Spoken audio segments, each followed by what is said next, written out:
Fitting shirt. What's going on, guys? Welcome back to the channel. I'm super pumped to be coming at you with a week in review of training.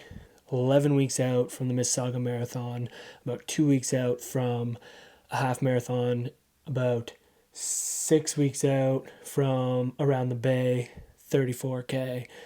And I'm super stoked, feeling good. But before we dive into it, guys, if you aren't subscribed to the channel, make sure you subscribe so that you don't miss out on any new videos. For those of you who have subscribed and joined and checked out my last video, thank you. Super appreciative.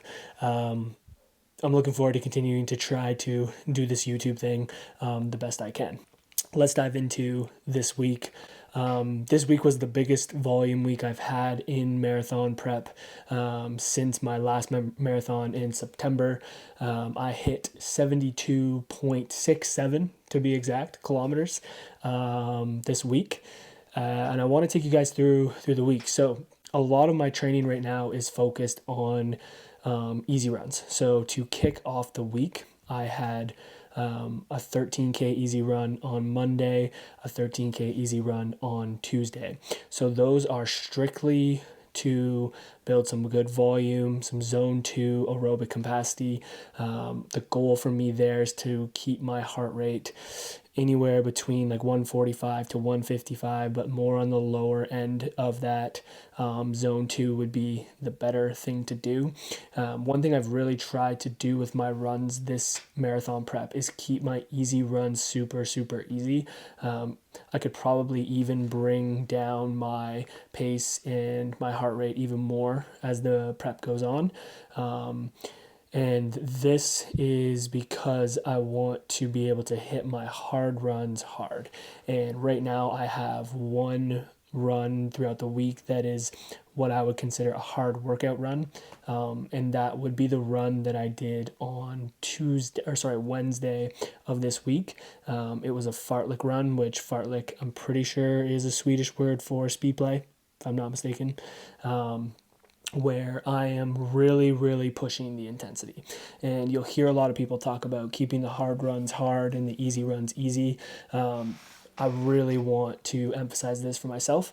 As this marathon prep goes on, I will add in another hard workout day that will be built into some long runs, which I'm excited about getting into. But I want to break down this fartlek run and take a little bit more time on it because I think, again, if you're new to running, a lot of times we're going way too hard, way too soon, way too much. And I fell prey to this. I know a lot of people do. And now that I've been doing this for 3 years, I really focus on getting the most out of my hard runs by doing majority of my other runs easy. So for this fartlek run, it was around 13 kilometers total. And what it looked like was a 3K warm-up followed by 3 sets of descending intervals. So the first interval would have been 2 minutes at a hard pace. So for me, my goal was to hit around a 350 per kilometer pace for that 2-minute interval. Then I would get 2 minutes of rest. But the key with the rest was trying to keep it within my easy run pace. So like a 5:15 to a 5:30, not like completely falling off, like going so hard that I can't maintain an easy pace after. So I would do 2 minutes, 2 minutes rest. The next interval would be 130 minutes of hard, where I was trying to aim for around 345 per kilometer pace or lower, with 130 of easy pace. And then the last one would be a 1-minute interval, where I would be trying to aim anywhere under 340, trying to get to that 330 per kilometer pace for that 1-minute interval. And after that 1-minute interval, then I would get 3 minutes of rest before I would do the next set. And so I did 3 sets of that. And going into this workout, my goal was to hit those time paces, but my goal was also to not see big drop-offs from set to set to set. So I didn't want to see like cumulative fatigue set in, or I come out super hard and then I'm dead by the last round. So like looking at the numbers, I'm super pumped about it. Just to look at like the first set, I hit, 354 per kilometer for that 2 minute interval, which made sense being my first faster interval. The second interval I hit 347, which would have been my 130 pace. And then on my fast one, I hit a 336. So super happy with that first set coming out.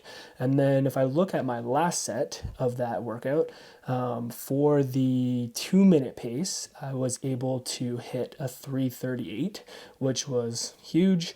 And to keep in mind the rest pace, because I told you the goal for the rest was to keep it in a good zone. I was able to hold like a 504 per kilometer pace for that 2 minute recovery and feel good. That 130 interval for me was 336, and then the last 1 minute interval was 332, which would have been my fastest 1 minute interval of that workout. I felt really good, really strong on this run, and it was hard. I was super gassed after, but that's the way that it's supposed to be. So what I'm really happy about right now is that I feel like I am getting good gains out of my fitness, and I'm still really early in my race season, like very early. Like my goal is to go sub 3 hours in October. So I still have a ton of time to build a lot of fitness, and the key is to avoid injury. And that goes into train easy when the easy days are there, and then train hard when I get the hard days. But those hard days aren't coming as much, so they're like these little gems that you try to squeeze the most out of when they do show up. And that has been a massive thing for me in terms of having success. So moving on through the week, I had a 8K kind of shakeout run, I guess you could kind of call it, before my long run on Friday. Super easy pace, super easy run. And then my long run this week was 25 kilometers at an easy pace. I think I was averaging like 5:42 on that. I got out and did that with the Runner's Den, which is a local group here in Hamilton. I typically do all my training alone, which is like just something that I've chosen to do. And to give you a little context as to why, is like I spend the majority of my time around people, work, all that kind of stuff. So when I get some time alone, some solitude is when I run. And so I actually enjoy doing a lot of my training on my own, but this was a nice switch up, and I actually had a blast getting out there and training with them, getting out there and running the Around the Bay race kind of route, which was super fun. I felt strong, body felt good. Starting to dial in my fueling even more, which my coach has been on me about. Gels are expensive, but my goal this year is to execute like a professional, which means I need to dial in that nutrition as best as I possibly can. But overall, I'm super pumped about this week. If you guys are going to be continuing to follow along, I'm going into some territories that I've never experienced before in running. My volume is going to continue to build. It's going to build much more than I've ever done before. And that is the test for this marathon prep, is what is the most amount of volume I can do and maintain that and be healthy. And so I'm definitely pushing into some new territory. So I'm excited to see how this goes. I hope you guys are excited if you're tuning in. I appreciate you checking this out. I'm going to try and keep these videos coming to share a little bit of the journey with you guys. But that's all I got for today. Really appreciate it. If you guys aren't subscribed to the channel, make sure you subscribe, turn the notification button on, all that YouTube stuff, so you don't miss out on my videos. I'm going to try and post little snippets of my training week as YouTube shorts, so keep an eye out for that. And then if you guys want to follow me on Instagram, I post a ton of content there, as well as my Strava. I'm trying to become a Strava star. So if you guys want to follow me over on Strava, the link is in the video here. I'll try to post tons of stuff there as well. So thanks so much for tuning in, guys. Hopefully you guys are getting after it, having fun, training, pushing your body, and most importantly, digging deep. We'll see you in the next one. Peace.